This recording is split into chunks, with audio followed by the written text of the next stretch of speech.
السلام علیکم، میں ہوں مریم خان، میرے ساتھ ہیں مبشر لقمان صاحب۔ السلام علیکم۔ السلام علیکم، کیسے کیا حال ہیں ہے آپ کے؟ الحمدللہ میں بالکل ٹھیک ہوں۔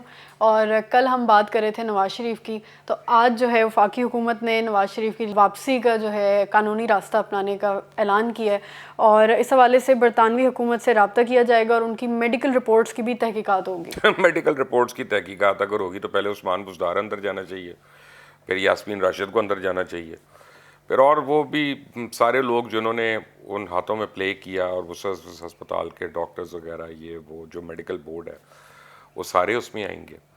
آپ دیکھیں نا، ڈاکٹر عدنان غائب ہوئے ہیں بڑے آرام سے، جب سے وہ پلیٹلیٹس کی فکر ہی نہیں کسی، جب ایک بار کورٹ میں دینا تھا تو وہ ایک دم پتہ نہیں اتنے صفوں کی بیماریاں لکھنی تھیں کہ ہر قسم کی بیماری لکھی ہوئی تھی سوائے ایک کہ اب اس ایک کا میں ذکر نہیں کرنا چاہ رہا کہ وہ نہیں ہے ان کو۔ لیکن یہ ہے کہ اب ہائیڈ پارک میں واک ختم ہو جائے گی، پھر میاں صاحب کی اگر ایسا ہو گیا، وہ سیلف ریجز میں جو کافی شاپ میں جا کے کافی شاپی پیتے ہیں وہ ختم ہو گئی، پھر وہ جو چھتری لے کے بینی بینی فوار کا وہ مزے لے رہے ہوتے ہیں وہ مس کریں گے۔ اڈیالہ جیل یا کیمپ جیل دونوں بڑے خوفناک جیل ہیں، کیونکہ گھر میں تو نہیں رہ سکتے وہ تو آئیں گے تو ایئرپورٹ سے جیل میں جائیں گے، اور اگر وہ نہیں آتے تو پھر انٹرپول کے ذریعے بلایا جائے گا، اور ہوگا کچھ نہ کچھ۔ شیخ رشید نے کہا ہے کہ نواز شریف کے جانے سے عمران خان پچھتا رہے ہیں اور اب ان کو واپس لانا آسان نہیں ہوگا، تو اس سے نہیں، آسان تو بالکل نہیں ہے۔ ہمیں تو یہ بھی نہیں پتا کہ ابھی تک انہوں نے کوئی ریزیڈنسی تو نہیں لے لی، وہاں پیسے تو ہیں ان کے پاس، وہ دے کے لے سکتے ہیں۔ لیکن امید یہ ہے کہ اگر میاں صاحب واپس آتے ہیں تو کم از کم ببلو سے پوچھ کے تو آئے ہوں گے نا کہ بھائی یہ فلیٹ کس طرح لیے تھے۔ اب تو میں جا کے کورٹ میں کہہ سکتا ہوں، کیونکہ میں اتنے مہینوں سے اس جگہ پہ رہ رہا ہوں، تو ایون فیلڈ میں اب تو یہ نہیں کہہ سکتے مجھے نہیں پتا وہ کیسے آئے، تو اب کم از کم وہ پوچھ کے آئیں گے۔ لیکن شیخ رشید صحیح کہہ رہے ہیں، ان کو لانا اتنا آسان نہیں ہے، اور جو ہے میرا خیال ہے کہ حکومت کو وہ اصولاً اگر آپ دیکھیں تو وہ پاکستان سے باہر سوٹ کرتے، کیونکہ نواز شریف کی پالیٹکس کو دھچکا پہنچا ہے اس بات سے، فائدہ نہیں ہوا۔ اور اب خبریں ایک اور بھی آ رہی ہیں، پتہ نہیں آپ کو ملی ہے کہ نہیں، کہ میاں نواز شریف اور شہباز شریف کے اختلافات بہت زیادہ ہو گئے ہیں دوبارہ سے، اور میاں نواز فیصلہ کر رہے ہیں کہ اب وہ خود سے پی ایم ایل این کو لیڈ کریں جہاں پہ بھی ہوں وہاں سے، اور خود سے لیڈ کرنے کا مطلب ہے کہ فگر اٹ، یعنی سامنے مریم نواز ہو جائیں گی اور شہباز صاحب باہر ہو جائیں گے، اور وہ جو ہے نا اب فیصلہ ہو گیا ہے کہ میاں صاحب جو ہے نا وہ پولیٹیکل اپوزیشن اب دوبارہ سے شروع کریں گے۔ آپ کو لگتا ہے کہ ان کو اس بات کا آئیڈیا ہو گیا تھا، کیونکہ اس فیصلے سے پہلے ہی جو ہے ان میں کمیونیکیشن بہت اسٹرانگ ہو گئی تھی، جیسے آپ نے کہا کہ شہباز شریف سے ان کی اب تعلقات تھوڑے خراب لگ رہے ہیں، اور مریم نواز کے ساتھ ان کا کمیونیکیشن بہت اسٹرانگ ہوا ہوا ہے؟ خراب نہیں لگ رہے، وہ اس کی وجہ ڈفرینٹ ہے ڈفرینسز کی۔ دیکھیں شہباز شریف کا جو موقف ہے نا وہ یہ ہے کہ ہم ادارے اور اسٹیبلشمنٹ کو ساتھ لے کے اپنی سیاست کریں، اور ہم ٹکراؤ کی سیاست نہ کریں۔ شہباز شریف بیچ بیچ میں چلتے ہیں، مڈل آف دا لائن، کہ نہ کوئی ناراض ہو اور آپ اپنی پالیٹکس بھی کرتے رہیں۔ اور اس کا ایک فائدہ یہ ہوا ہے کہ پی ٹی آئی خاص طور پنجاب میں اب شہباز شریف کو یاد کرتے ہیں لوگ کہ جی وہ دیکھیں بارش ہوتی تھی تو شہباز شریف باہر ہوتے تھے، یا آٹے دال چینی کی ریٹ کے لیے شہباز شریف ایک دم آ جاتے تھے، ڈینگی کے لیے آ جاتے تھے، تو وہ عثمان بزدار مسنگ لگے۔ تو یہ پی ٹی آئی کی حکومت جتنا عثمان بزدار کے نیچے چلتی رہے گی، وہ شہباز شریف جو ہے ان کا پوائنٹ آف ویو اسٹرانگ ہوتا رہے گا۔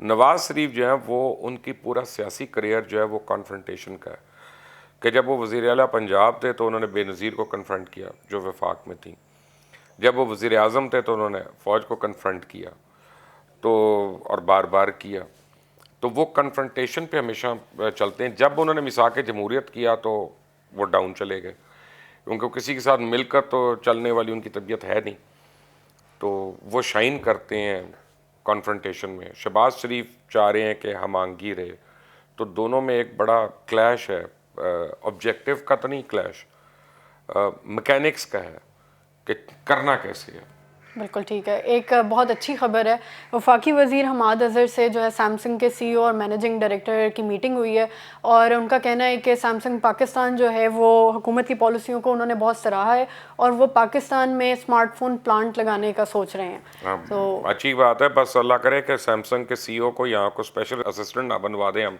وہ تانیہ دروس آئی گوگل کی طرف سے پریزنٹیشن دینے, اس کو بنا دیا, کوئی اور آیا اس کو وہاں پہ بنا دیا.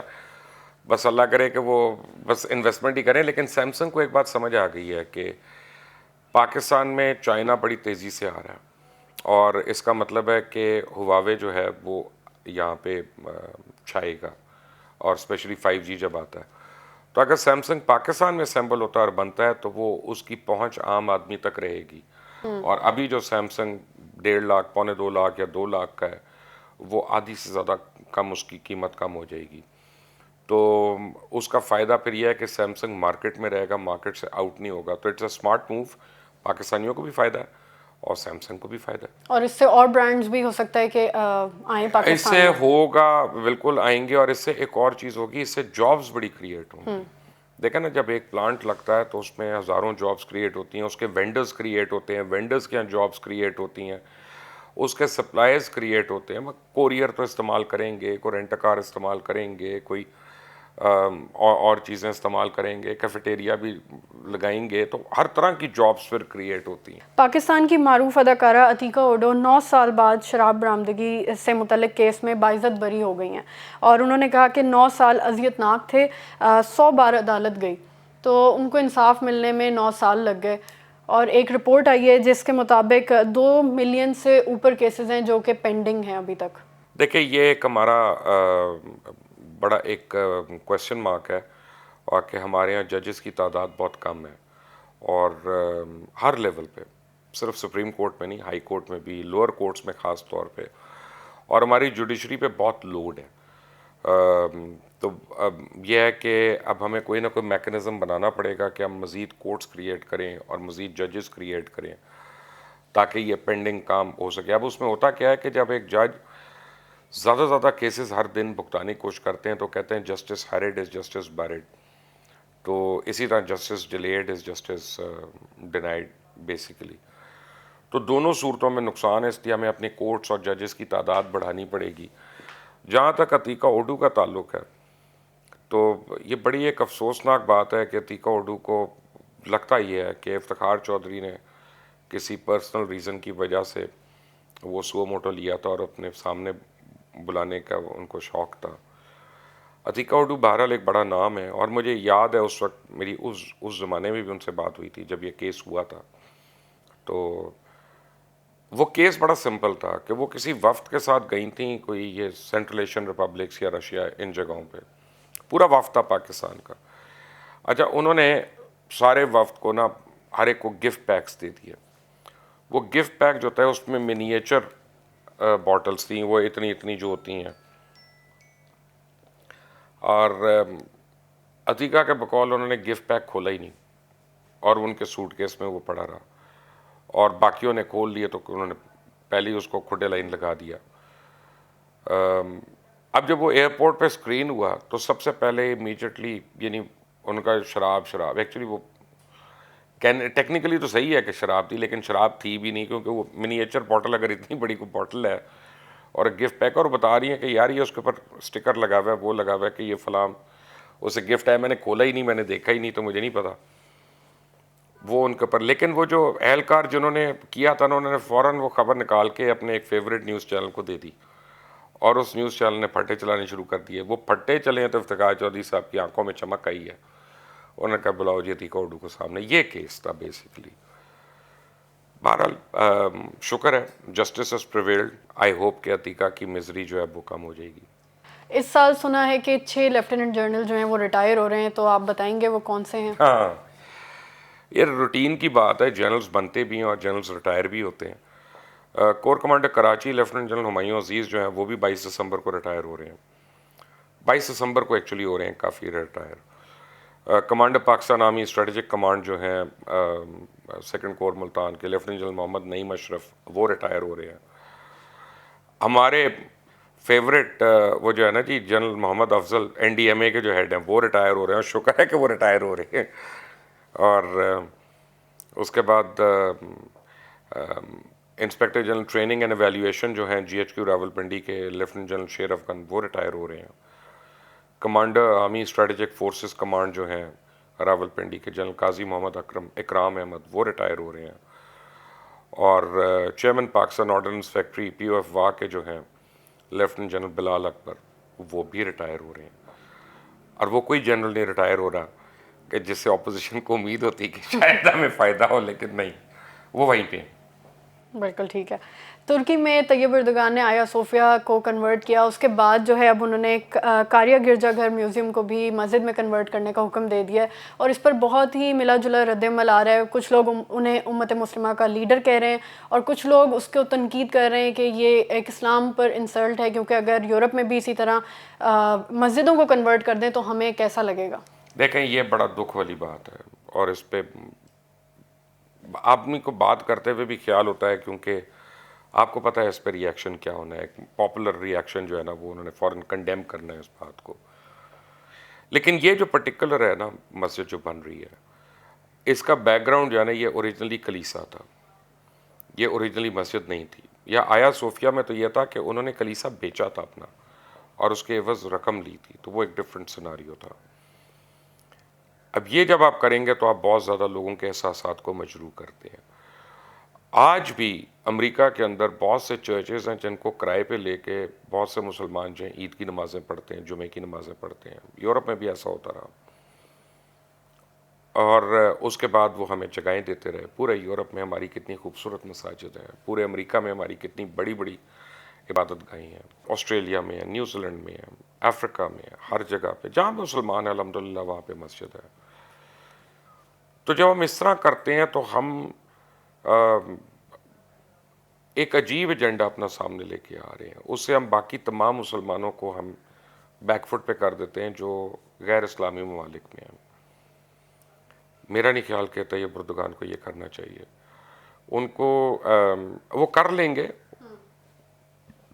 ریاست سے تو لوگ نہیں لڑ سکتے نا انڈیویجول، یا ریاست کی اپنی مرضی کہ وہ جو مرضی کرے. لیکن اس کو وہ کام کرنے چاہیے سوجھ بوجھ کے جو آنے والی نسلوں پہ مثبت اثر انداز ہوں، نہ کہ نیگیٹو اثر انداز ہوں. قرآن کریم میں ایک آیت ہے سورہ کافرون میں، بڑی کلیئر ہے کہ لکم دینکم ولی دین، تمہارا دین تمہارے لیے اور میرا دین میرے لیے. ہمیں سنت نبوی سے جو ہمیں احکامات ملتے ہیں وہ یہ ملتے ہیں کہ کسی کے دین کو برا مت کہو تاکہ وہ تمہارے دین کو برا مت کہے، اور ٹالرنٹ رہو. ہم ٹالرنٹ کس طرح سے ہو سکتے ہیں کہ اگر ہم ان کی عبادت گاہوں کو کنورٹ کرنا شروع ہو جائیں تو پھر تو یہ ٹالرنس نہیں، انٹالرنس کی بلند ترین مثال ہے. آئی ہوپ کہ سینس ول پریویل، اور اردگان جو ہیں ان کے پاس بڑی مساجد ہیں اور بہت اور چیزیں ہیں جہاں پہ وہ بنا سکتے ہیں. اور مساجد سینٹیمنٹس کو نہ ہرٹ کریں. اگر تو یہ اوریجنل ہوتی مسجد ہوتی پھر تو میں ان کو سپورٹ کرتا اس میں کہ جی اوریجنلی یہ مسجد تھی اور اس کو زبردستی کنورٹ کیا گیا تھا. باقی اب ہم کس قسم کی روش ڈال رہے ہیں دنیا میں ہمیں وہ بھی دیکھ رہے ہیں.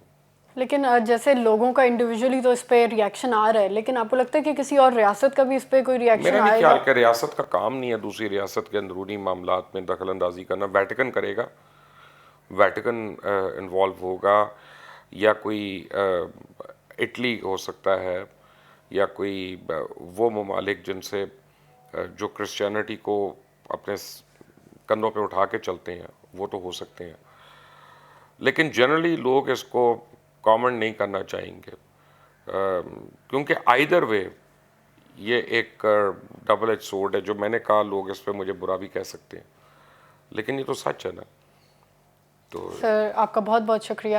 ویورز آپ کا بہت شکریہ. اگر آپ کو یہ ویڈیو پسند آئے تو اس ویڈیو کو لائک کریں، ہمارے چینل کو سبسکرائب کرنا مت بھولیے گا. اپنا خیال رکھیں. خدا حافظ.